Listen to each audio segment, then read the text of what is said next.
আসসালামু আলাইকুম। যে পরিবেশে এসে সালাম দিচ্ছি, আমাকে যদি বলা হতো আজ থেকে 1 বছর আগে সোহরাওয়ার্দী উদ্যানে কোনো প্রোগ্রাম হবে, সেই জায়গায় প্রাণ খুলে সালাম দিতে পারবো, এই ব্যাপারটা ছিল অবিশ্বাস্য রকমের ঘটনা।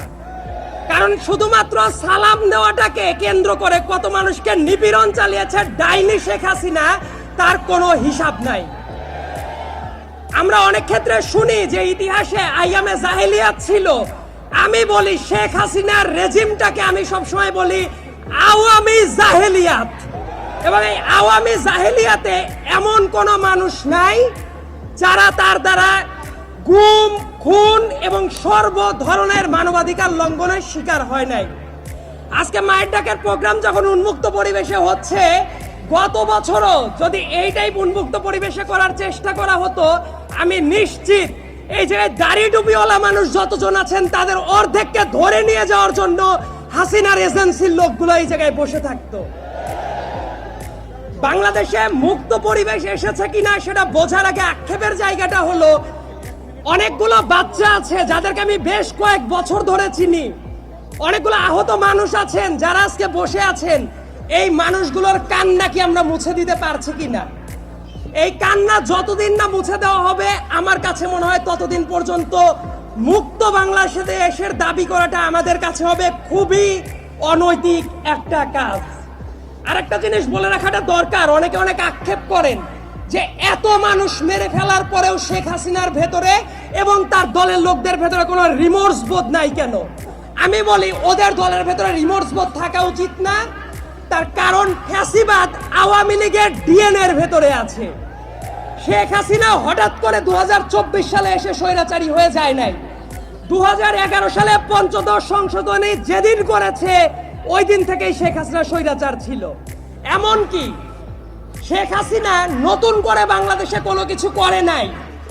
এই দেশের তরুণ প্রজন্মকে একটা জিনিস ভুলিয়ে দেওয়া হয়, 72 থেকে শুরু করে 1975 সালের ইতিহাস। এবং খুবই স্পষ্ট ভাষায় বলতে গেলে এই বাংলাদেশের প্রথম স্বৈরাচার ছিল শেখ মুজিব। এই কথাটা বলতে অনেকে দ্বিধান্বিত হয়ে পড়ে এখনো। ভোট চুরি বাংলাদেশে শেখ হাসিনা প্রথম করে নাই। 1973 সালের 7 মার্চের ইলেকশনে ভোট চুরি হয়।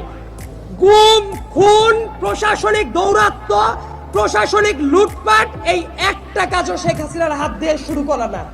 প্রত্যেকটা কাজ শেখ মুজিবের হাত দিয়ে শুরু করা এবং এটাকে শিল্পের পর্যায়ে নিয়ে গেছে শেখ হাসিনা।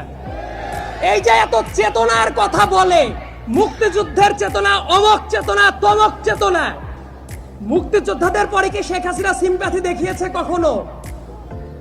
কখনো দেখায় নাই। তার কারণ আপনাদের মনে থাকার কথা, এই ঢাকার মেয়র ছিল সাদেক হোসেন খোকা সাহেব, একজন গেরিলা যোদ্ধা যার রক্তের ওপর দিয়ে বাংলাদেশ স্বাধীন হয়েছে। সেই সাদেক হোসেন খোকাকে স্বাধীন বাংলাদেশে এসে মরার সুযোগ দেয় নাই ওই স্বৈরাচারী শেখ হাসিনা। তার আশেপাশে যত মানুষ থাকতো প্রত্যেকটা মানুষ লুটপাটের অংশীদার ছিল। এবং যত ব্যবসায়ী, যত সংবাদ মাধ্যমের যারা কর্মী ছিল, যত আদালত, একটা ব্যাপার নিয়ে কথা বলতে খুবই আক্ষেপ হয়, আমি আইনের ছাত্র, যে মঞ্চে দাঁড়িয়ে আমরা কথা বলছি, আমাদের হাতের বাম সাইডে যে আদালতটা আছে, বাংলাদেশের ভেতরে পবিত্রতম জায়গা হিসেবে চিন্তা করা যেত। কিন্তু ওই আদালতের মাধ্যমে কত নিরীহ মানুষের রক্ত কেড়ে নিয়েছে শেখ হাসিনা, তার কোনো ইয়ত্তা নাই। এবং বাংলাদেশে মাঝে মাঝে বলা হয় না যে এদের অবিচারের মাত্রাটা কেমন? আমার কাছে মনে হয় জার্মানির নাজি পার্টির চেয়েও ভয়ার্ত ভাবে আবির্ভূত হয়েছিল শেখ হাসিনা। এবং সামনের দিনে আমাদের একটা চ্যালেঞ্জ আছে যে জাতিগতভাবে আমরা ঐক্যটা ধরে রাখতে পারি কিনা। তবে এই জায়গায় এসে আমি একটা ব্যাপার সুনিশ্চিত, সামনে বাংলাদেশে এক থাকবে। এই জায়গায় দাড়ি টুপিওয়ালা মানুষ আছেন, শার্ট প্যান্ট পরা মানুষ আছেন, নারী পুরুষ সবাই আছে, বাংলাদেশের পতাকাটাও আছে। এই ঐক্যটা ধরে রাখা দরকার। সবাই থাকবে এই বাংলাদেশে, সবাই রাজনীতি করতে পারবে। শুধুমাত্র শেখ হাসিনা এবং তার সাঙ্গপাঙ্গরা এই বাংলাদেশে আর পুনর্বাসিত হতে পারবে না। এই ব্যাপারটা নিশ্চিত করা আমাদের অত্যন্ত জরুরি এবং এই ব্যাপারটা নিশ্চিত করা আমাদের সবার পবিত্র আমানত। এই